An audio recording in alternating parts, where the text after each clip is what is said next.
So step one is to remove the outer casing of the chiller as shown.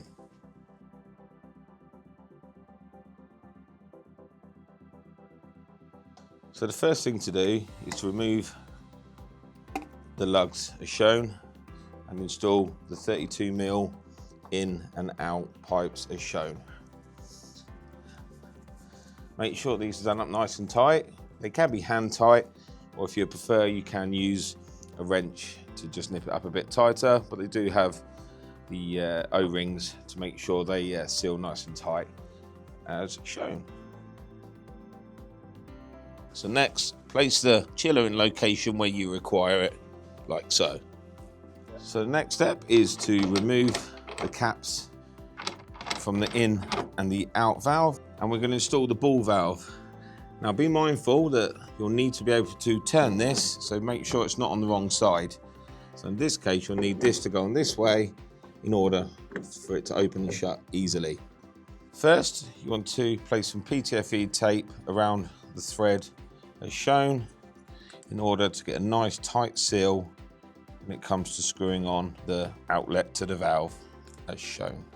Then simply screw the two parts together, making sure they're nice and tight.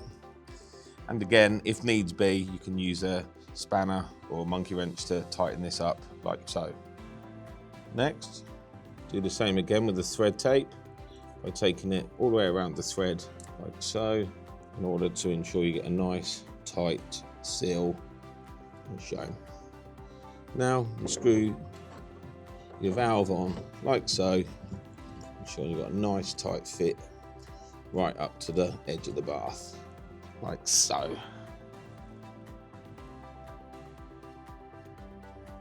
Now repeat again for the other side. And once again, make sure you have your handle the correct way around. So in this case, we need it this way to open and close, and screw your coupling on like so. First thing is to secure the base plate to the pump. You'll see it has two lugs which just clip in like so.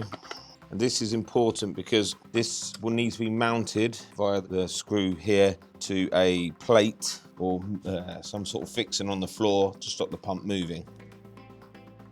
Now place the rubber gasket into the top of the pump as shown. Make sure it's nice and seated.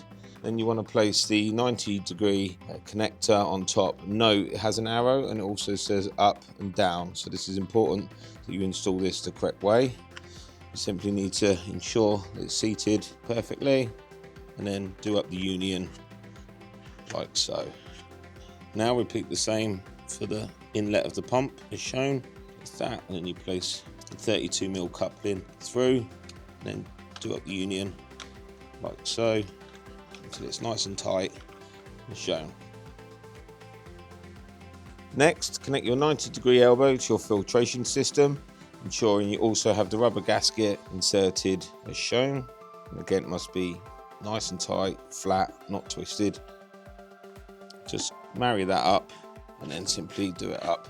A lot of these can just be done hand tight. They don't need to be over tightened with pump pliers or anything as such. There we go. And for the final stage of the filtration, simply take the last rubber gasket, place your 32mm connector inside, simply do it up, and again it only has to be hand tight. It's a good idea to hold this straight while you're turning this, and again, done. So the next part in the process is to measure out the pipe work. There's not an exact science to this, but as long as you've got the distance, you can simply work out how far you need it to be cut. In this instance, I'm going about 400mm and then taking a sharp knife, I cut through the pipe as shown. Next, you obviously want to install your pipe work. Now, in some cases, it'll be a simple case of the pipe work will push on. If it's not, or the pipe work's too rigid, it's a good idea to use a heat gun. Remember, never hold the heat gun too close because you can melt the pipe work. Just hold it away like you'd use a hairdryer. Take your Jubilee clips, obviously place them over the ends of the pipes like so, and then simply attach the pipe work accordingly like so, and then passing the Jubilee clip up and taking a screwdriver, simply tighten these into position like so until they're nice and tight like so. Next, we want to do the water in. So again, we're just going to measure from here to the outlet of the filtration bucket here. And again, we'll just cut, and we'll follow exactly the same procedure as we did before. Pop the Jubilee clips on, place it over the bucket, and the same here. Right for the end, just do your Jubilee clips up with a screwdriver. Once again, they're nice and tight, like so. And that's your filtration done, which now just leaves you your last part, which is to connect the water out back into the tub, following exactly the same procedure, like so. The next step is to install the pressure gauge. Now it's important to understand there's two parts to how this works. One will be to pressurize the system using this lug at the back, which we'll explain a bit further on in the video. And the second of all is to understand how the colors work. Within the system, you have these cotton wool style buds. These will fit into the bottom. As they get dirty or fill up with debris, they will start to reduce the flow of the water through the filter. If it's sitting in green, it's good. Amber, pay attention. If it hits red, then it means that these will need changing. These can easily be cleaned either with a hose pipe, in a bucket, by hand, or they come with a nice handy net which you can put all the balls in, put them into a washing machine, and just wash them on a slow rinse. Never put detergent with them, just purely warm water. Doesn't need to be 60 degrees, maybe only 30. For this simply just screws in to the top like so. Remember, don't over tighten this, it doesn't need to be. Then you'll need to connect this into the top of the lid as shown. That's simply the same thing, it doesn't need over tightening. There's already an O-ring there. Do it, it just nips up tight and you're good to go. Next, place all the cotton wool balls into the bucket like so. They need to be fairly compacted, and then simply place the lid on top. You will know it has lugs, so they all lock in like so, and then make sure it's all nice and tight like that, and then just lock it off like so. That's your bucket now ready. And that just simply pushes into the bottom, placing the handle down like so. Next, you need to place the O-ring around the perimeter of the lid.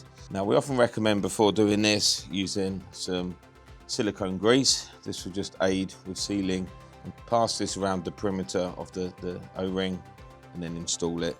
Make sure it fits nice and tight to the bottom, just like that. Now place the lid on the bucket.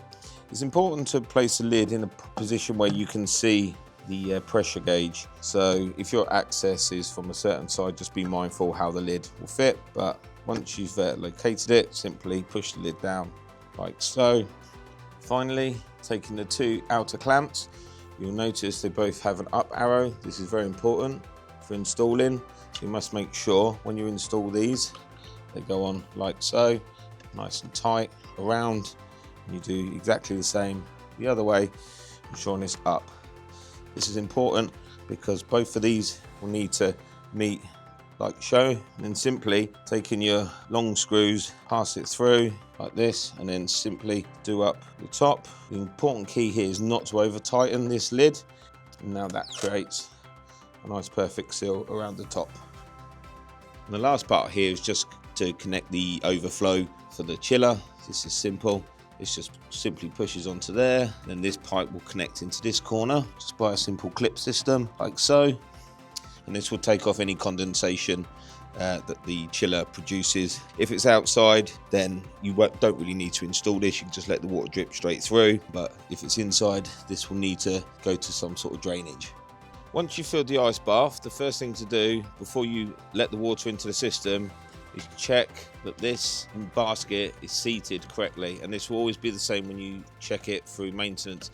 You must make sure that it sits correctly in this lug, so it sits nice and snug. And then you just simply tighten up the lid nice and tight, which will make a good seal. Again, as I mentioned previously with the filtration, it's a good idea perhaps to use some silicone grease on the O-ring as well, just to give you a better seal. With the ice bath now full of water, we open up the outlet, which you'll start to see will fill up the skimmer basket, the pump, and of course you want to open the outlet to draw the water through. Once you've opened the valves and it started to fill, plug in your pump, and then the pump will start. Now you'll start to see this fill here. Let the air out here. You'll see this will start to fill up, like so. And this is how you bleed the air out the system. And you keep that open until water starts to come out the top here. That's now full. There might be instances you'll need to just check again to get a bit more air out, but do this until there's no air in the system and the filtration is full. Finally, plug in your chiller. See, it's off. You can turn it on by holding the on button, and then you can set heat, or if you hold the heat button, it will go to cold.